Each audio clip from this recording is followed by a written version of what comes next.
Okay, I had time to look at my notes and I realized what I was still going to tell you about grammar. I had realized when I was looking at the nouns in English and the way you form plurals, I had said that sometimes you retain the way of forming plurals from some other language when it came into English, like oxen or criteria. Well, it works the other way too. I had realized, I have this dear friend, Shirley, German woman that I chat with a lot, and she's helping me to learn German.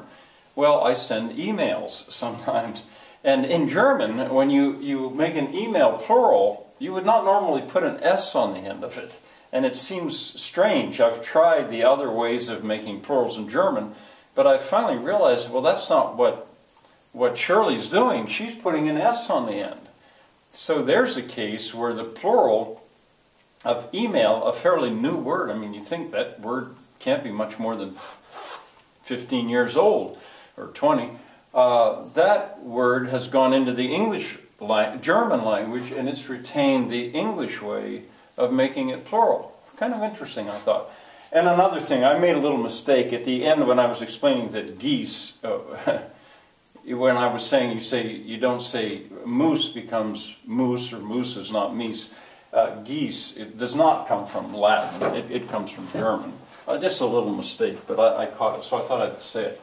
Now, if you are going to do just as I say, I'm now going to instruct you to go to stop this video in a moment and go on YouTube. It'll be easy to find. Type in Willow and find Willow, the first section. It's going to be 1988. It's a movie. This is what I would do in class. I would not tell the kids why. I would just say, all right, hey, watch some of this movie. And I would start a movie called Willow. Now the channel, Imaginated, is the one that I saw. You know, but it may be on there other places, I don't know, but that'll be fine. There's about 9 minutes of it. And what I'd like you to do is just stop this video, go watch that, and then come back. Okay, stop. Now, if you've done as I've said, you're back.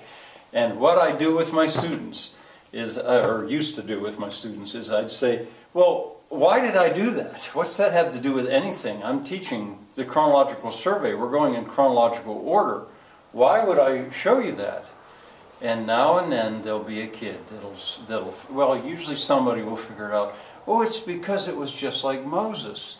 And I say, it sure was. And back in 1988, when I sat in the theater and I watched that, I thought, I'm watching the story of Moses. But there are some differences. It's not a little baby boy, it's a little baby girl. She's in great danger. But she floats down a river. She's not in a basket exactly, but it's like a basket.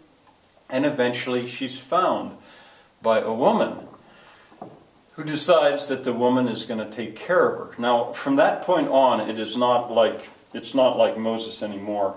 Oh, and that reminds me, I forgot to tell you about the Moses story. It's an important part, that Miriam, according to that story, tells the Pharaoh's daughter that she knows a woman who has recently lost her child and is producing milk. She's lactating. And this woman could nurse the baby because, you know, the Pharaoh's daughter hadn't had a baby and she wasn't producing milk. And so Moses ends up with the best of both worlds in a way. He gets to be nursed by his very own mother. All right, I jump back for that. All right, so anyway, that's the thing about Willow. But then I go on to tell the students that that's not the only case. True that the maker of that movie, Ron Howard, he was alluding, this is an extreme allusion to Moses, no doubt about it. Hidden a little bit, but not much. But there is an epic theme. So this is an epic theme and a very common one. If you will go back to the 5th section of your notes, 5 point something, and this is a new one now. I call it the Endangered Royal Baby. That's my name. Maybe it has some other name. I don't know. But these 3 things are so often there. There is a baby. The baby is in great danger, and that baby is destined to be royal in some way. And the way the story plays out is the baby manages to escape the danger on the side somehow grows up to be an adult and then comes back and then becomes royal. Well, Moses, this is an example. He's not exactly royal, but he does survive, and he comes back to be a great leader. The baby in Willow, that little baby is not actually named Willow, but that baby in Willow is the same. A baby in great danger, destined to be royal. Now, I don't think there was ever a sequel to Willow, but it was all set up for a sequel because the baby could have grown up and become a queen or something. The baby Jesus. Now the kids know the story, usually kids know the story well. It's part of the Christmas story. That baby Jesus, well, when we get to Christmas I'll maybe run by this again. But the baby Jesus was in great danger. The King Herod decided he was going to kill him, so he decided he'd just kill all the babies, since he didn't male babies in that area, because he didn't know which one was going to be the leader. It is so similar to Moses, but Jesus escapes. And Joseph takes the Holy Family, as they're called, into Egypt, and the baby escapes. And then Jesus comes back. Christians would say not only to be royal, not just to be a king, but to be the King of Kings, as Christians say. In The Lion King, is it Pumbaa? I'm not so sure. But Pumbaa, the little lion cub, is in great danger as a cub, but then comes back.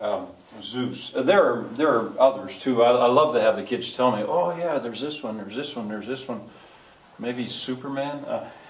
Anyway, Zeus is a baby. When we get to the Greek mythology, I'll come by this one again. And I'll mention others, so I sure hope I should have told you to skip a space above whatever this was. Sorry if I didn't, because we might have other examples. Well, there'll be some other examples here as well.